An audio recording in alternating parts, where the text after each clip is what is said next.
I'm just going to quickly do the moving stripes animation again, and we're not going to make use of the main timeline. We're going to insert it as a symbol because we need to put it as a background.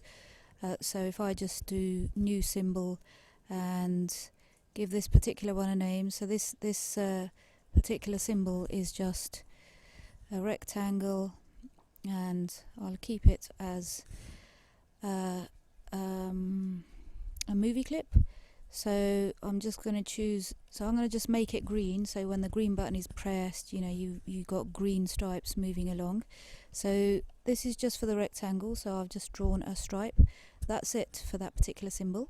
I'm now going to do insert another symbol, and this one I'm going to call stripes, and okay. So and the stripes one, if I go over, if I just move this along a bit, if I go over to my library, I can drag out the rectangle because the stripes are going to be composed of a rectangle, so I'll need a few of those. So if I hold down the Alt key, make sure my selection tool is on, and move it along, and have a few of these because we're going to have sort of moving stripes, and then just sort out the spacing between them. So highlight all of these, choose my align tab, and we want just evenly spaced horizontally, and I'm not really going to align them to the stage, so I've taken the tick out of that. So they're evenly spaced, so that's one of them. That's another one of my symbols, so I'm going to insert another new symbol this time, and this symbol is going to be called, let me just take that advanced menu off.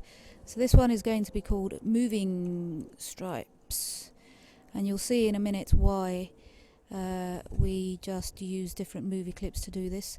So for moving stripes, again from the library, I'm just going to move my stripes over, and I'm going to make these into a motion tween.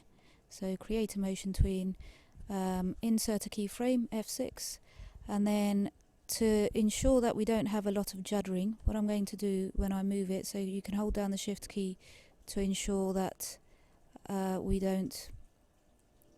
make a completely straight line. So what I've done when I've moved it completely over the next rectangle. Okay, so those are my three, if I look in the library again, those are my three symbols. So I just did a rectangle, I then made the rectangle into stripes, and then I made them moving. Okay, great, so let's go back to layer one as if I was putting my background in, or you could create this as another symbol actually if you wanted. So let's drag out my moving stripes over here,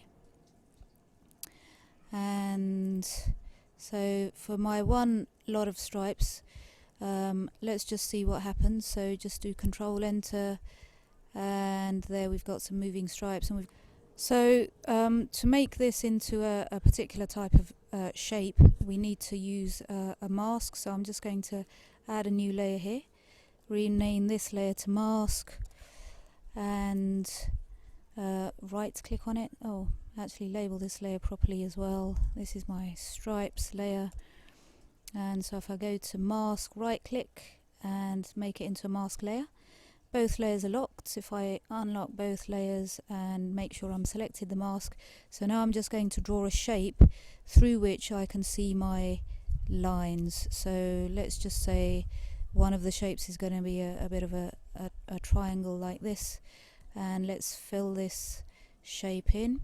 So I'm just filling it in kind of quite shocking colours, because I'm not going to use pink elsewhere, so it just I know that the mask kind of stands out then. So now if we do Control Enter, we've got a very smoothly moving triangle.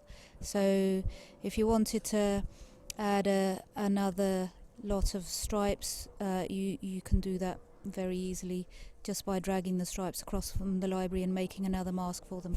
And it would probably be better to make all the masks and the stripes into a symbol. Okay, so that's the stripe bit done.